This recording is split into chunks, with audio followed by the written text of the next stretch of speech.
দু নম্বরই কারবার তো আমি করে খাওয়াচ্ছি, অসৎ ইনকাম করে আমি তো তাদের দিচ্ছি। যে চিটিংবাজি ধার থেকে বাঁচানোর জন্য আপনার হাতে দড়িটা আছে, আপনি নিজেও বাড়বেন এবং আপনার পরিবারটাকে। মদিনা কিন্তু মদিনাওয়ালা আমার অন্তরে, মদিনা আমার প্রাণ মদিনা, ভুলে যেতে চাইলেও ভোলা যায় না। ভালাই যদি আপনি চান তাহলে ভালো কাজটা আপনাকে করতে হয়, সেটা আপনার জন্য। তাহলে তো আখেরাতে ভালাইটা, আপনি দুনিয়ার ভালাই ভালো কাজটা করে আল্লাহকে বলবেন, আল্লাহ দুনিয়ার শান্তি সুখ ভালাই চাই। আল্লাহ বলছে যা, আমি আল্লাহ তোর কথার সাথে কাজের মিল পেয়ে গেছে, তো দুনিয়াটা ভালাই জিন্দেগি আমি নসিব করলাম। যদি বলুন সুবহানাল্লাহ। তারপরে তোরা আখিরাতের জন্য চাইবে, আমার ওয়াদা তোরা যখন আখিরাতে আসবে, অর্থাৎ আলামে বারজাখে আসবে, তোদের কোনো অসুবিধা হবে না, আমার রহমতের চাদরে তোরা ঢাকা থাকবি। সুবহানাল্লাহ সুবহানাল্লাহ। হ্যাঁ, ওয়াক্তের নামাজ পড়ে না এরকম মুসলমান আছে জানেন? এই ঈদ বকরিদ এলে সকালবেলা গোসল করে দামি দামি সাবান আর এটা ওটা হাবি জাবি পুরপুরা দরবার থেকে দরবার আতর কিনে কানে কানে লাগিয়ে পুরো সাহেব পাঁচা কোথাবো ঈদের নামাজে যাচ্ছি, লাভটা কেন? রোজাটাও রাখিস নি, ঈদের নামাজে যাচ্ছি কেন? ভাই আমার বাবা মা সোনার মানিকেরা নওজোয়ানেরা, আল্লাহ পাক তারপরে তাও জানিয়ে দিয়েছে, আমি আল্লাহ ওদের জন্য যেমন 8খানা জান্নাত বানিয়েছে, আমি আল্লাহ আবার ওদের জন্য 7খানা জাহান্নামও বানিয়েছি। যেমন জান্নাতের কথা শুনেছেন, তেমন জাহান্নামের কথাও আপনারা শুনেছেন। যেমন জান্নাতে মানুষ যাবে শুনেছেন, তেমন জাহান্নামে মানুষ যাবে শুনেছেন। শুনেছেন না শোনেননি? জান্নাতেও মানুষ, জাহান্নামেও মানুষ। আল্লাহ বলে বান্দা তোরা আমার বান্দা, আমি তোদের আল্লাহ, আমি হলাম রব, তোরা আমার খালিক সৃষ্টি, তোরা আমার বান্দা। ও বান্দা, তাই তোরা আমার কাছে দুনিয়ায় থাকা অবস্থায় এই দুআটা তোরা চাইবে, আল্লাহ ওয়াকিনা আযাবান নার, ও আল্লাহ ওই জাহান্নাম থেকে নাজাত দাও, জাহান্নাম থেকে রেহাই দাও, জাহান্নাম থেকে বাঁচিয়ে দাও।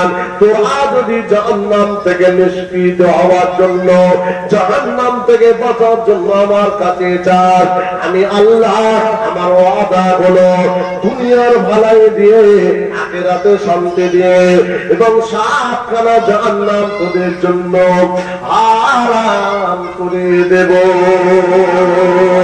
আমার কাছে তোরা দুটো হাত তুলে আমি আল্লাহ আমার কাছে দরখাস্তটা তোরা করবে, আমি আল্লাহ আমার বান্দার দরখাস্তটা একদিন না একদিন কবুল মঞ্জুর করে নেব। খুব সাবধানে পা ফেলবে। এখন এই বর্ষার সময় রাস্তা কিছু কিছু জায়গায় খুব স্লিপ না, কি গো খুব স্লিপ। আপনি যাবেন হেঁটে, কিভাবে যাবেন? যেমন যান তেমন যাবেন না টিপে টিপে যাবেন? কোনটা? হ্যাঁ, পাটা খুব টিপে টিপে সাবধানে, যে কোনো মুহূর্তে পড়ে গেলে ক্ষতি হবে। সমাজ স্লিপ হয়ে গেছে, পরিবেশ স্লিপ হয়ে গেছে, আমাদের বাড়িগুলো স্লিপ হয়ে গেছে। কথা ঠিক না বেশি? খুব সাবধানে পা ফেলতে হবে।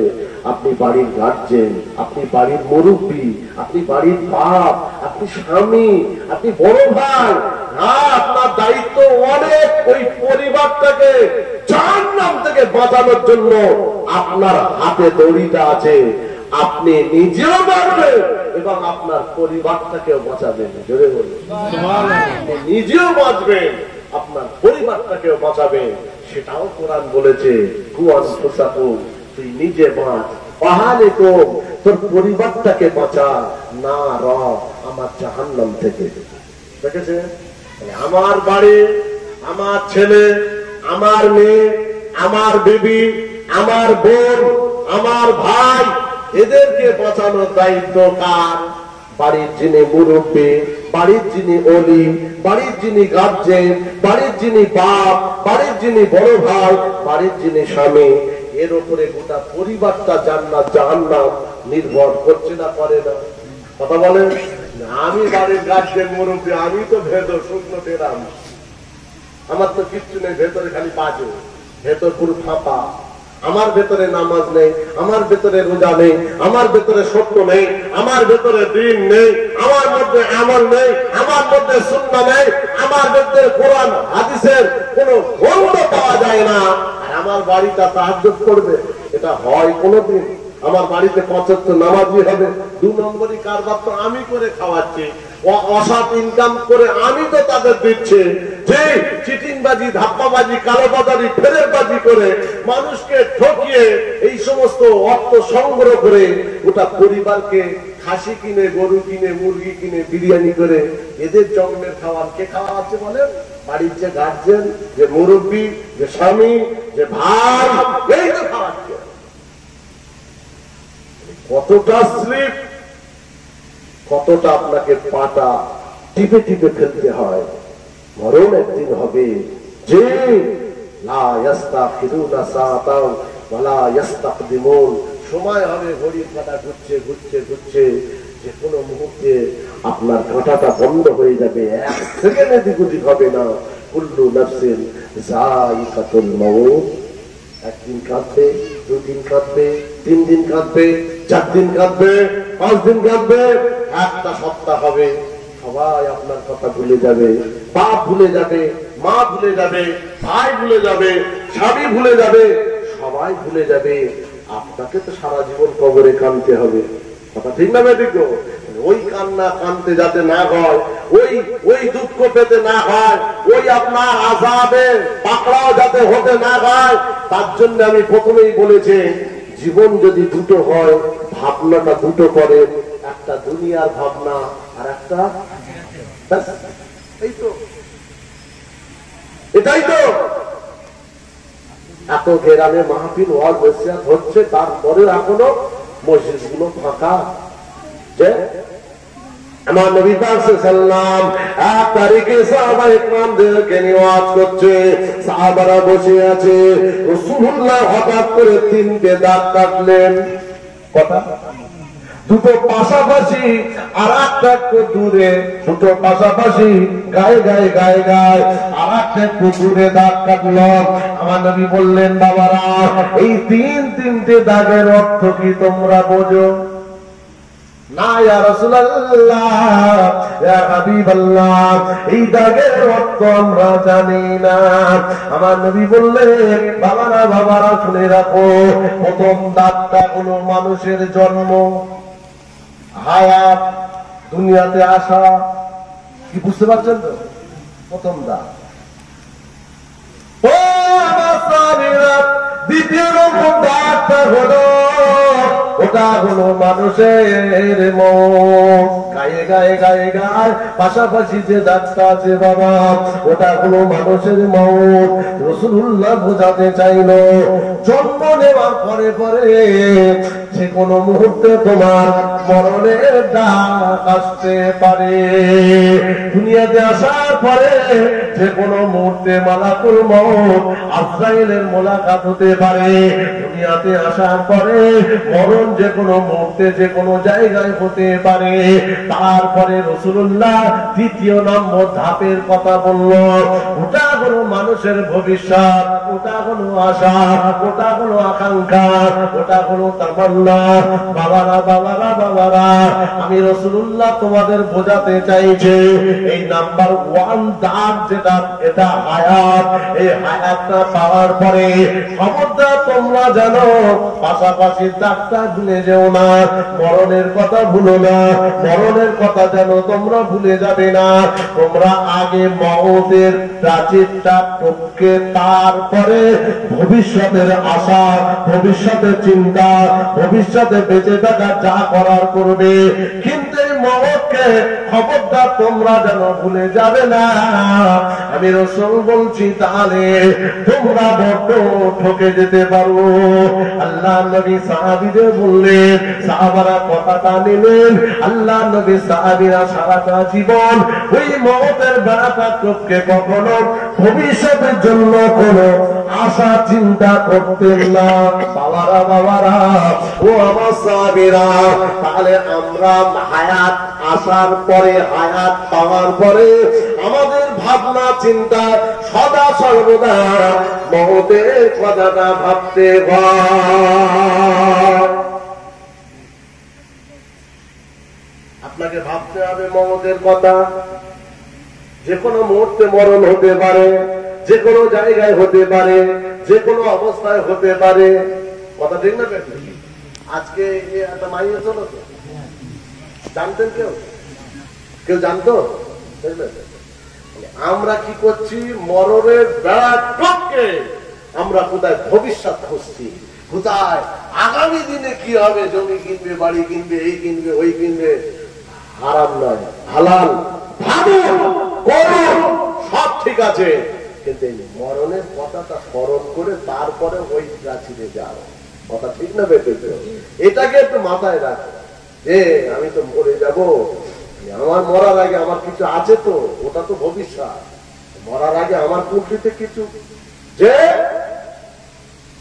একদিন তোমারি নাম মসজিদে হবে ইলাম, একদিন তোমারি নাম মসজিদে হবে ইলাম। তৈরি থেকো, তৈরি রেখো কবরের মাল সামান, একদিন তোমারি নাম মসজিদে হবে ইলাম। মসজিদ কোথায়? পাশে। মরে যাকে ঢেকে দেবে। জোহর আদি মরে গেছে, জোহর বাদে জানাজা। কথা ঠিক বলছি না ভুল বলছি? তোমার তো কোনো মূল্য নেই, তোমার কোনো দাম নেই, আমার কোনো দাম নেই, কোনো মূল্য নেই। আমার নিঃশ্বাসের যখন বিশ্বাস, আমি জানি না কখন মরবো, কোথায় মরবো, কোন অবস্থায়, কিভাবে। এত বাড়াবাড়ি লাপালাপি করা ঠিক নয়। অতএব হকের উপরে থেকে, হালালের উপরে থেকে, সত্যের উপরে থেকে, ন্যায়ের উপরে থেকে, সুন্নাতের উপরে থেকে, আমলিয়াতের উপরে থেকে আপনি আপনার জীবনটাকে এগিয়ে নিয়ে যান। যেতে যেতে যদি এর উপরে মরণ হয়, ওই মরণটাই দরবারে ইলাহিতে কবুল হয়ে যাবে। জোরে বলুন। আল্লাহ বলেছে, ওয়ালা তামুতুন্না ইল্লা ওয়া আনতুম মুসলিমুন, তোরা মরবি না যতদিন মুসলমান না হবি। আমরা জানি সবাই মুসলমান, কিন্তু নেভার আমরা সবাই মুসলমান নই, আমরা সবাই ঈমানদার। আর আল্লাহ বলছে মুসলমান হয়ে মর, ওই মরণটাকে পছন্দ করে। মুসলমান আলাদা, ঈমানদার আলাদা। আল্লাহ নবী, কোরআন হাদিস, ইজমা কিয়াস, জান্নাত জাহান্নাম, দুনিয়া আখিরাত মানার জন্য আমরা হলাম ঈমান। বলেন বলেন, ঈমানদার। বিশ্বাসের নাম ঈমান, আর আমলের নাম ইসলাম। জি, আমল করলে তারপরে মুসলমান হওয়া যায়, বিনা আমলে মুসলমান হওয়া যায় না। বিনা আমলে ঈমানদার হওয়া যায়, বিনা আমলে মুসলমান হয় না। আমরা সব মানি না, মানার জন্য ঈমানদার আপনি। আল্লাহ বলছে যখন আসবি মুসলমান হয়ে আসবে, তাহলে আমাদের যেতে গেলে মুসলমান হয়ে যেতে হবে। ঈমান যখন এনেছি, আমলটা করতে হবে, ভালো কাজটা করতে হবে। যদি না করেন মুসলমানই তো হবেন না। এই ভালো কাজ করতে করতে করতে করতে যেতে যেতে যেখানে যে অবস্থায়, যেখানে আপনার মরণ হবে, ওটাই তো মুসলমানের মরণ নসিব হবে। যার মুসলমানের উপরে মওত হবে, ইনশাআল্লাহ বিনা হিসাবে আল্লাহ দয়া জান্নাতে চলে যাবে। কি কথা কি ক্লিয়ার? বুঝতে পারছেন? অনেক দোষ আছে আমার। তাই আপনি আপনার মওতটাকে খুব কাছে মনে করুন। এই ভাবনাটা অন্তরে যদি ভাবতে পারে, কি হবে আপনাদের ফল? তাহলে আপনার পাতা টিপে টিপে টিপে টিপে পড়বে। ইমাম গাজ্জালী হুজুর একটা কিতাবে লিখেছেন যে ঠিক এইভাবে তিনি একটা গল্পের ছলে লিখছেন। ইমাম গাজ্জালী এমন একজন দার্শনিক, इसमें आजा रह गई रूहे बिलाली ना रही फलसफा रह गया तलकीने गजाली ना रही। পৃথিবীতে যত দার্শনিক এসেছে ইমাম গাজ্জালীর মতো দার্শনিক পৃথিবীতে অভাব আছে। বলুন সুবহানাল্লাহ। এত বড় দার্শনিক মানুষ, তিনি তার গল্পের ছলে লিখছে যে একদিন একটা বাঘ একটা মানুষকে তাড়া করেছে, হিংস্র একটা বাঘ। এখন সে কি করবে? ভয়ে দৌড়বে না দৌড়বে না? ভয়ে যাচ্ছে, পিছনে বাঘ এ সামনের দিকে যাচ্ছে। যেতে যেতে যেতে যেতে যেতে যেতে একটা বড় কুয়ো দেখতে পেয়ে, কুয়ো বোঝেন তো? কুয়ো, হ্যাঁ কুয়ো জানেন তো? এখনো বকুড়া মেদিনীপুরে ওই দিকে কুয়ো আছে, আমরা জলসায় যাই তো, সে পানি দেখলে আপনার চান ঠান্ডা হয়ে যাবে। এত ঠান্ডা পানি আর এত স্বচ্ছ পরিষ্কার সুন্দর পানি। কুয়ো দেখতে পেয়ে ভাবনা কুয়োতে আমি নেমে পড়ি, খালি বাঘের হাত থেকে রেহাই। কুয়োতে নামতে যেমনি যাবে দেখছে নিচে একটা বিরাট সাপ মাথা উঁচু করে আছে। বিপদ বেড়েছে না কমেছে? বেড়ে গেছে। পিছনে সাপ আর এদিকে নিচে, পিছনে বাঘ নিচে সাপ। কি করবে? তাহলে ভাবলো সাপ তো অনেক নিচে, এক কাজ করা যাক, দুই সাইডে অন্তত একটা দড়ি দিয়ে অন্তত দুই সাইডটা বেঁধে দড়িটা ধরে ঝুলে পড়ি, বাঘও খেতে পারবে না আর সাপও পাচ্ছে না। ভাবনা এটাই। সাইডে সাইডে দড়ি বাঁধলো, ধরে মোটামুটি ঝুলে পড়লো। ওপরে বাঘ, নিচে সাপ। হঠাৎ দেখছে একটা কালো ইঁদুর এসে দড়ি কাটছে। খেলা সামলাও। বিপদ বেড়েছে না কমেছে? কঠিন বেড়া বেড়েছে। আবার কিছু পরে দেখছে সাদা ইঁদুর এসে আবার এক সাইডে দড়ি কাটছে। নিচে সাপ, উপরে বাঘ, আবার এদিকে দড়ি কাটছে। ওপরে উঠলে বাঘের গালে আর নিচে পড়লে কঠিন বিপদ। তখন সে ঝোলা অবস্থায় আল্লাহকে ডাকছে, আল্লাহ তুমি ছাড়া আর। এতদিন বলে খেলায় না পড়লে বেড়াল গাছে ওঠে না, এখন আল্লাহ আল্লাহ। যাই হোক, আল্লাহ আল্লাহ করছে বটে। হঠাৎ দেখছে ওই কুয়োর গায়েতে একটা মধুর চাক, একেবারে মধুর টস টস করছে। এ ভাবছে যে মরে তো যাবো, হয় বাঘের নাই সাপের গালে, দড়ি তো ওদিকে কাটছে, মরে তো যাব, মরার আগে একটু মধু খেয়ে মরি। বুঝলেন না?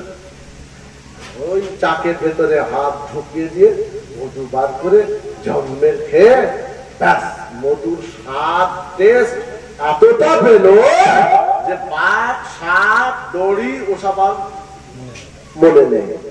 এ ভুলে গেল কোন স্বাদে, কিসের সাথে?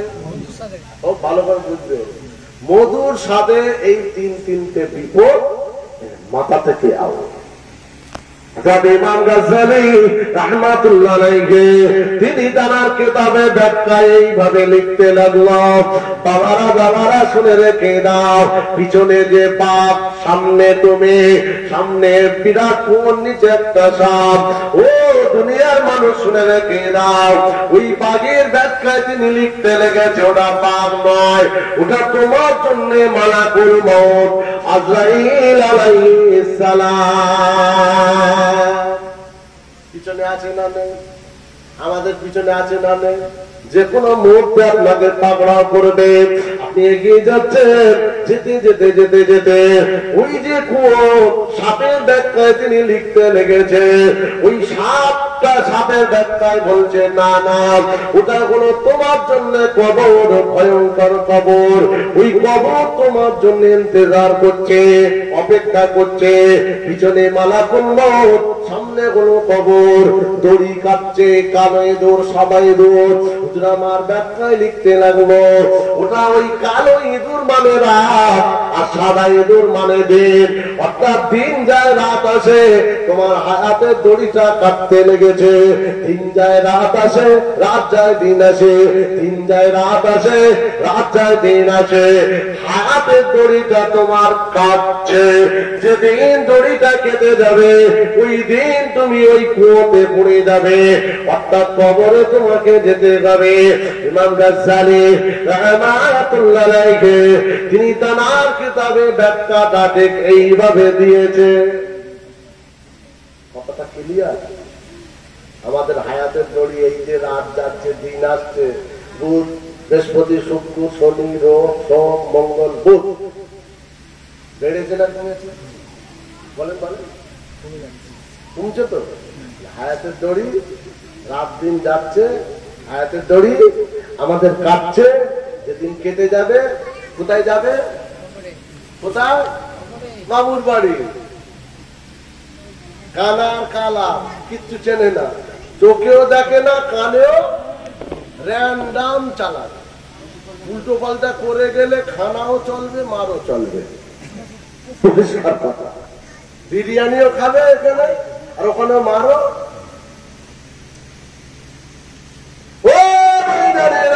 ইমাম গাজ্জালী রাহমাতুল্লাহ আলাইহি তিনি তার কিতাবে হুজুর আমার বলতে লাগলো, বাবারা ওই যে মধুটা খেলো, খাওয়ার জন্য সাপের কথা ভুলে গেল, বাঘের কথা ভুলে গেল, মরণের কথা মনে নাই, কবরের কথা মনে নাই।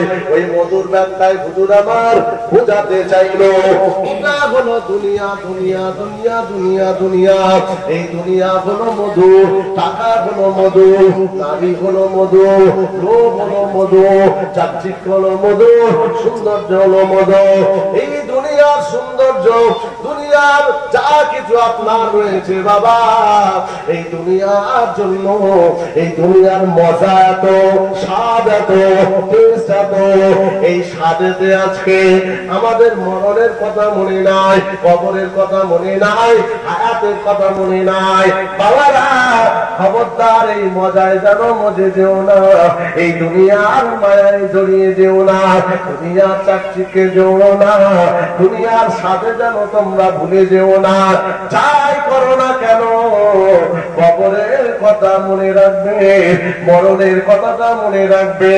ইমাম গাজ্জালী রাহমাতুল্লাহ আলাইহি তিনি তার কিতাবের ভেতরে হুজুর আমার এইভাবে ব্যাখ্যাটা দুনিয়ার মানুষকে সতর্ক করার জন্য দিয়ে দিয়েছে। তাহলে দুনিয়ার একটা স্বাদ আছে না নেই? মনে আছে? ও ঠিক আছে, শেষ করবো? আছে তো? হ্যাঁ, একটাতে জমা তো ঠিক আছে, তার আগে হয়ে যাচ্ছে। শোনে কি বলতে চাইলাম, মালাকুল মউত, কবর, হায়াতের দড়ি আর মধুতে ভুলে গেল, অর্থাৎ দুনিয়ার স্বাদে ভুলে গেল টাকা পয়সা, অর্থ সম্পদ, সোনা দানা। আপনি লক্ষ্য করুন আজকে আমাদের নামাজ, রোজা, তাসবিহ, সত্য, ন্যায়, হক সব এই দুনিয়ার জন্য। দুনিয়া ছাড়া অন্য কোন আমাদের এখানে মুআমালাত নেই। যা করছে দুনিয়া বড় হওয়ার জন্য, টাকা হওয়ার জন্য, গাড়ি হওয়ার জন্য, বাড়ি হওয়ার জন্য, মার্বেল হওয়ার জন্য, সুখ শান্তির জন্য। এই দুনিয়ার চাকচিক্য সৌন্দর্যে আমরা এতটা এর মধ্যে আমরা ঢুকে গেছে, যার কারণে নামাজ নেই, রোজা নেই, সত্য নেই, দিন নেই, হক নেই, হালাল নেই। আমাদের ভেতরে সুন্নতে নামাজের কোনো বন্ধ পাওয়া যায় না। এই জন্য ইমানদার মুমিন মুসলমান আমরা যারা, আমাদের ইমিডিয়েটলি আমাদের উচিত যে ভুলের জন্য তওবা করা, নাজাতের জন্য এগিয়ে যাওয়া, ভুলের জন্য তওবা করা, নামাজের জন্য নাজাতের জন্য মসজিদে যাওয়া, ভুলের জন্য তওবা করা আর নাজাতের জন্য রোজা রাখা, ভুলের জন্য তওবা করা, নাজাতের জন্য সত্য বলা। যে ইমানদার মুমিন মুসলমান এইভাবে দুনিয়াদারি করবে, তার দুনিয়াদারিটা হবে হালালি দুনিয়াদারি, তার দুনিয়াদারিটা হবে সুন্নাতে নববীর উপরে দুনিয়াদারি। সে যখন দুনিয়া ছেড়ে চলে যাবে, সর্বসানি হোক আর নাই হোক, কবরে যাওয়ার পরে জান্নাতি বিছানা, জান্নাতি পোশাক, জান্নাতি হাওয়া খেতে খেতে ইলা ইয়াউমিল কিয়ামত, কিয়ামত পর্যন্ত ইনশাআল্লাহ জান্নাতি হাওয়া খেতে খেতে ঘুমোবে। একবার জোরে বলুন সুবহানাল্লাহ। ও সাবধান, আবার বলছে রাস্তা খুব স্লিপ, পরিবেশ স্লিপ, বাড়ি স্লিপ, আমাদের সমাজ স্লিপ, পা টিপে টিপে থাকে, পা টিপে টিপে থাকে। মোবাইল গুলো আজকে সব দেখছেন না, এমন কোন বাড়ি নেই যে যন্ত্র নেই। হাটে ঘাটে মাঠে অটোয় টোটোয় ট্রেনে প্লেনে যেখানে যাবে যেন মাথা নিচু করে যেন জেকের করছে, তসবিহ করছে। অথচ দেখো ওই মোবাইলেই দিন রাত ঢুকে আছে। আর এমন ঢোকা ঢুকে গেল, এমন মজা পেয়ে গেল, দুনিয়ার আপনার আখিরাতে সব কিছু ভুলে গেল, একমাত্র এই মোবাইল। কথা ঠিক বলছি না? এই জন্য আমি প্রথমে মিডিলে আপনাদের বলেছি, আপনার হাতে আপনার পরিবার, জান্নাত জাহান্নাম নির্ভর করছে। দড়ি কিন্তু আপনার হাতে, যতটা দড়ি ছাড়বেন ততটা সে ঘাস খেতে পারবে, যতটা দড়ি ছাড়বেন ততটা বাউন্ডারি টপকাতে পারবে। অর্থাৎ দড়ি যদি আমার হাতে আপনার হাতে থাকে, তাহলে আপনার বাড়িটাকে আপনি খুব হিসাব করে চিন্তা ভাবনা করে কাজ করুন। আদর সরে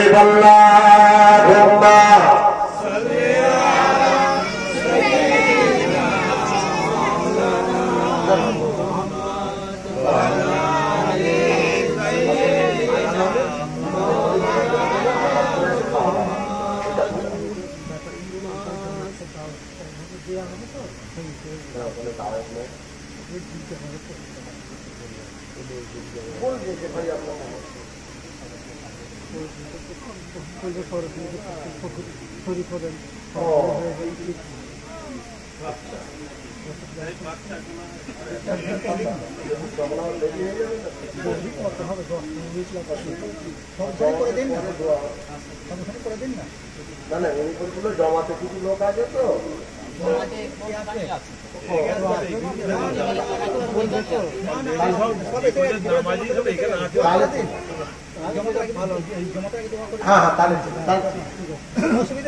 ওই সোনার মদিনা বহু দূরে, কিন্তু মদিনাওয়ালা আমার অন্তরে, কিন্তু মদিনাওয়ালা আমার অন্তরে। আমার অন্তর জুড়ে মদিনা ছেড়ে মদিনা মদিনা বলে জিকির করে রে। গিয়েছি একবার সোনার মদিনা, তার মনে আর কোনো দুঃখ রইল না। জোরে বলুন, আর একটু জোরে বলুন। গিয়েছে একবার সোনার মদিনা, তার মনে আর কোনো দুঃখ রইল না, তার মনে আর কোনো দুঃখ রইল না।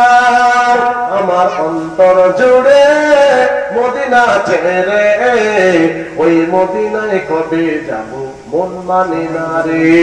সোনার মদিনা বহু দূরে, কিন্তু মদিনাওয়ালা আমার অন্তরে। আল্লাহুম্মা সাল্লি আলা সাইয়্যিদিনা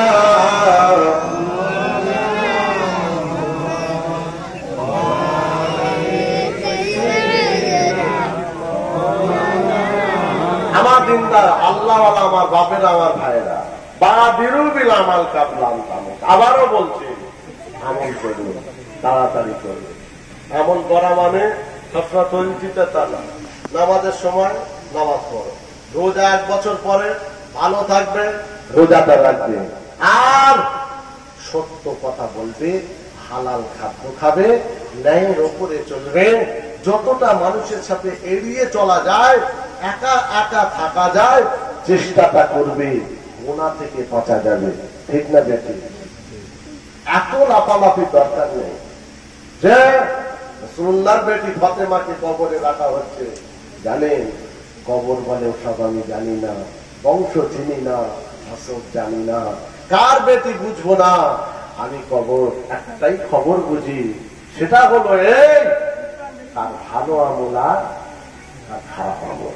যার ভালো আমল নিয়ে আমার কাছে আসবে তার সাথে আমার ব্যবহার ভালো হবে, খারাপ আমল নিয়ে গেলে তার সাথে আমার ব্যবহার খারাপ হবে।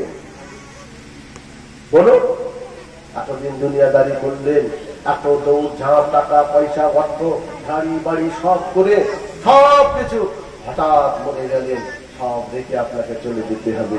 লা ইয়ানফাউ মাল ওয়ালা বানুন ইল্লা মান আতাল্লাহি বিকলবিন সালিম। কিছুই আপনার সাথে যাবে না, কিছুই কাজে আসবে না। আপনি যদি একটা অন্তরটাকে পরিষ্কার পরিচ্ছন্ন নিষ্কলুষ অন্তর নিয়ে আপনি যদি দরবারে ইলাহিতে যেতে পারেন, আপনার জন্য একটা জান্নাতের যে কোনো দরজা খুলে দেওয়া হবে। যদি বলুন আমরা ভালো নই, বাস্তব কথা, দেখতে ভালো, সেকেলে আছে, সুরাতে আছে, হ্যাঁ, নামাজও পড়ে ভেড়েও খায়, নামাজও পড়ে ভেড়েও খায়, নামাজও পড়ে জমি জায়গা সব আমিনকে ঘুষ দিয়ে, হ্যাঁ, যা দু হাত আমার বেড়ে যায়, ও সবেও তো আছে। অথচ নামাজের সময় নামাজও পড়ছে, মিলাদের সময় মিলাতে যাচ্ছে, সুবহানাল্লাহ জোরে বলছে, ওসব কোনো ব্যাপার নেই। আবার কিছু কিছু কিছু কিছু মুসলমানের ঘরের ছেলেরা বাজারে গিয়ে আবার বিসমিল্লাহ বলে লটারিও খায়, কাটে না, কাটে না, ওখানে লটারি কাটছে। মসজিদের কলে অজু করেছে, কেন? ওখানে মুসল্লিরা অজু করে, ও কলের দাম বিরাট, একটা বরকত আছে, বুঝলেন? এ জানে বিরাট ব্যাপার, এই কলের একটা বরকত, এখানে অজু করে যায় পাকসাপ অবস্থায়, যদি লেগে যায় 30 টাকায় 1 কোটি টাকা। বিসমিল্লাহ, আরে বিসমিল্লাহ কেন বললো? আপনারাই তো বলেন যে কোনো কাজ করতে গেলে বিসমিল্লাহ বলে করলে আল্লাহ বরকত। দেখেছেন, লটারিতেও বিসমিল্লাহ তো দিচ্ছে আমাদের। বাজারে দেখবেন কিছু কিছু মানে বেশিরভাগ মুসলমান, হ্যাঁ, ওই আপনার কি বলে জুয়া খেলছে, জুয়া টাস টাস খেলছে, 4 জন, মাথা মারছে 12 জন, এই বড় বড় দাঁড়িয়ে নিয়ে আমার চোখে দেখাচ্ছে। কেন এসব কেন? ঠিক বলছি না ভুল বলছি? বলে হয়তো রাগ হচ্ছে, রাগ করলে হবে না তো, সমাজ স্লিপ। আমি বলেছি দড়ি আপনার হাতে, আপনি তারপরে এখন গ্রামে গ্রামে সব এইসব বাইরে ঘাটে জলসায় যাই তো, দিল্লি, পাঞ্জাব, ওদিকে আপনার হায়দ্রাবাদ, তারপরে এই মহারাষ্ট্র, কর্ণাটক যাই, সব বলে তো, বলে হুজুর এই আপনার কি বলে ওই গেঁজা করে এত পরিমাণে বেড়ে গেছে, সে মাথা গেঁজা করে, মিলাদের সেক্রেটারি গেঁজা করে, মসজিদের সেক্রেটারি সেও গেঁজা করে, মিলাদের কমিটির আপনার ক্যাশিয়ার সেও গেঁজা করে। আরে পয়সা থাকলে মিলাদ দিলে হয়ে করে হয়ে গেল নাকি? অত সহজ। তুমি তো মানুষই হতে পারলে না, তো তুমি মিলাদের সেক্রেটারি ক্যাশিয়ার হয়ে তোমার লাভটা কি? মসজিদের মুসল্লি হয়ে লাভটা কি? তুমি এখন তো নামাজ পড়াতেও পারো না, পড়ো না। কথা ঠিক বলছি না ভুল বলছি? খুব সাবধান, রাস্তা স্লিপ। দড়ি কে বোঝা যাচ্ছে? দড়ি আপনার হাতে, আমার হাতে, এনার হাতে, এনার হাতে, বাড়ির যে গার্জেন তার হাতে, আপনার ছেলে মেয়ের ভবিষ্যৎ, জি হ্যাঁ, আপনার উপরে নির্ভর করছে তাদের কোন দিকে আপনি নিয়ে যাচ্ছেন, জান্নাতের দিকে না জাহান্নামের দিকে। ও আপনি বরবাদ বলে তাদেরও বরবাদ করে দেবেন? কত সফল নয় ভাই আমার, বাবা মার, সোনার মালিকেরা, কৌশলেরা, যুবকেরা, আপনাদের আমি বলে যাচ্ছি, জীবন আমাদের দুটো, একটা হলো দুনিয়া আর একটা হলো আখিরাত। দুনিয়াটা হলো ক্ষণিকের, আখিরাত হলো স্থায়ী। অতএব আমরা দুনিয়া ছেড়ে যেদিন চলে যাব, আখিরাতে পাড়ি দেব। আর আমাদের ভাবনাটা দুনিয়া এবং আখিরাতের জন্য রাখতে হয়। সাহাবায়ে কেরামেরা তারা তাদের জিন্দেগিটাকে দুনিয়ার সাথে সাথে আখিরাতটা চেয়েছে। আমার নবী বললেন, বাবারা বাবারা, এই দুনিয়াটা বেশি দিনের জন্য নয়, আখিরাত হলো চিরস্থায়ী। বাবা, তোমরা দুনিয়ার ভালাই চাও না, আখিরাত চাও। ইয়া রাসূলুল্লাহ, দুনিয়ার আমরা কিছুই চাই না, টাকার দরকার নাই, গাড়ি বাড়ির দরকার নাই, জমি জায়গার দরকার নাই। ইয়া রাসূলুল্লাহ, আমরা শুধু আখিরাতের ভালাইটা পেতে চাই। আল্লাহ নবী বললেন, বাবারা বাবারা, তাহলে এক কাজ করো, চলো চলো জিহাদের ময়দানে তোমাদের যেতে হবে। এবারে তোমরা বলো দুনিয়া না আখিরাত চাও? সাহাবারা বললেন আখিরাত। ইয়া রাসূলুল্লাহ জিহাদের ময়দানে আমরা যেতে পারি যাব। আমার নবী বললেন বাবারা ওই জিহাদের ময়দানে গেলে হয়তো জীবন চলে যেতে পারে, হাত চলে যেতে পারে, পা চলে যেতে পারে, মাথা দেহ আলাদা, ছেলে মেয়ে বিবি বাচ্চা এতিমেসির অসহায় সবাই তারা দেওয়া হয়ে যেতে পারে। এবারে বলো দুনিয়া চাও না আখিরাত? একটা একটা করে নিয়ে যাচ্ছে। সাহাবাদের একটাই ঠিক, হুজুর আমরা আখিরাতে ভালো হলে ব্যাস, আমরা আর কিচ্ছু চাই না। যারা বলুন সুবহানাল্লাহ। লা আয়েশা ইল্লা আয়েশাল আখিরা, লা খায়রা ইল্লা খায়রাল আখিরা। ও ভাইজানেরা, নবী সাহাবীরা সবাই তারা গেল। আল্লাহর নবী একটা জিহাদের ময়দানে খায়বারের যুদ্ধের সময় বিরাট একটা খাল খনন করতে হবে, যাতে দুশমনে পাক থেকে পারে না আসতে পারে, মদিনাকে হামলা করবে। রাসূলুল্লাহ বললেন খাল খনন করো। যে খালটা খনন করতে গিয়ে আমার নবী নিজে মাথা করে পাথর বয়েছে, আমার নবী মাটি বয়েছে। সাহাবায়ে কেরামরা তারা কাজ করতে লাগলো। বিরাট একটা লম্বা, বিরাট একটা চওড়া। এই না কয়েকদিন যাওয়ার পরে খুরমা, খাজুর আর খাদ্য পানি বলে কিছুই নাই, সব শেষ হয়ে গেছে। সাহাবায়ে কেরামদের খাওয়া নাই, সাহাবায়ে কেরামদের আর মুখটা যেন ছোট হয়ে গিয়েছে। আল্লাহ নবী সাহাবীরা সকলে তারা দুর্বল কমজোর হয়ে গেল। আমার নবী পাক তাদের কাছে গিয়ে ঠিক এই কথাটাই বলেছিল, লা আয়েশা ইল্লা আয়েশাল আখিরা, লা খায়রা ইল্লা খায়রাল আখিরা। বাবারা দুনিয়ার কষ্ট হলেও আখিরাত তোমাদের ভালাই হবে। এই দুনিয়াটা তোমাদের আসল নয়, আসল ভালাই শান্তি হলো আখিরাত। ও আমার সাহাবীরা, আমি বুঝতে পারছি তোমাদের কষ্ট হচ্ছে, তোমাদের মুখটা ছোট হয়ে গেছে।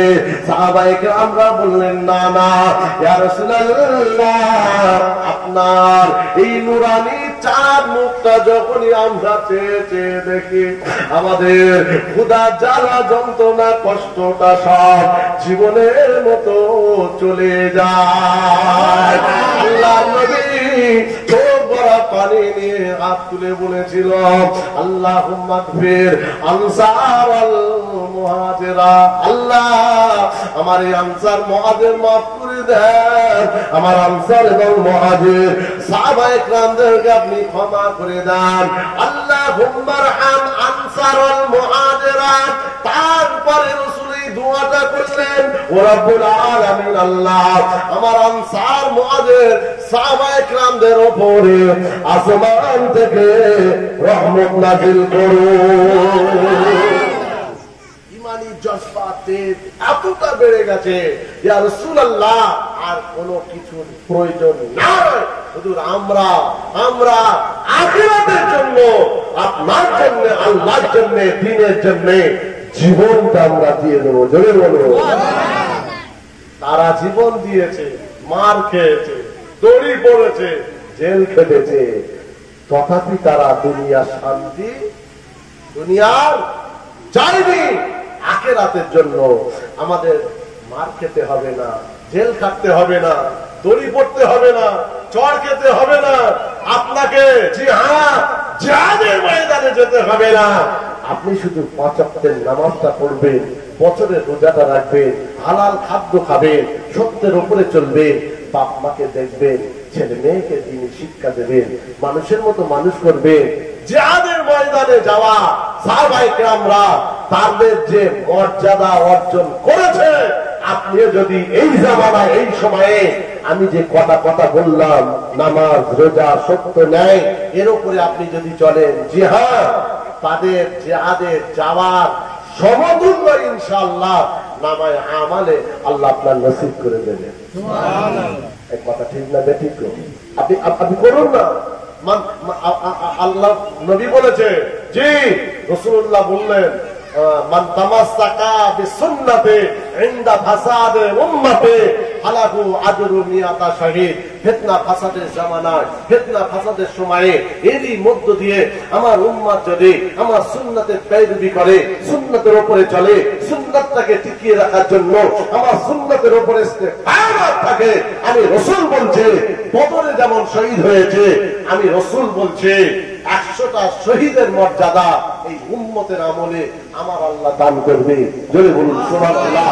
শুধু তাই নয়, আনা মাই ফিল জান্নাহ, আমি নবী কথা দিচ্ছি তাদের সঙ্গে নিয়ে আল্লাহর দয়ার জান্নাতে যাব। জোরে বলুন সুবহানাল্লাহ। আরেকটু জোরে বলুন সুবহানাল্লাহ। আল্লাহু শরীফ আল্লাহ।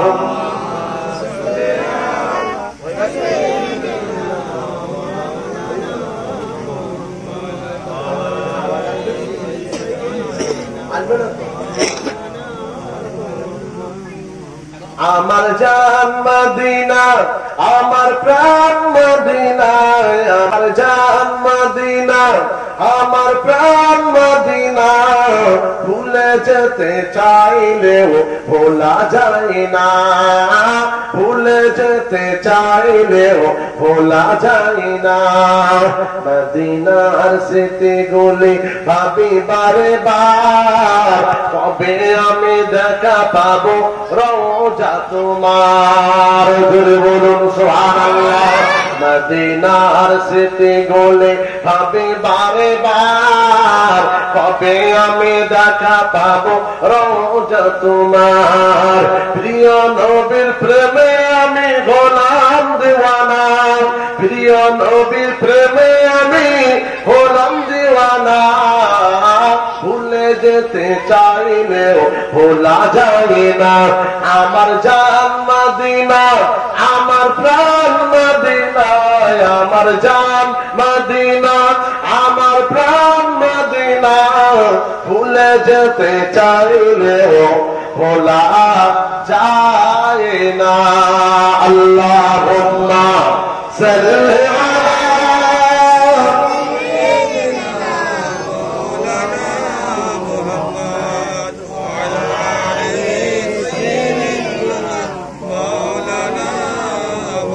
ভাই সাহেব ইতি টানছে।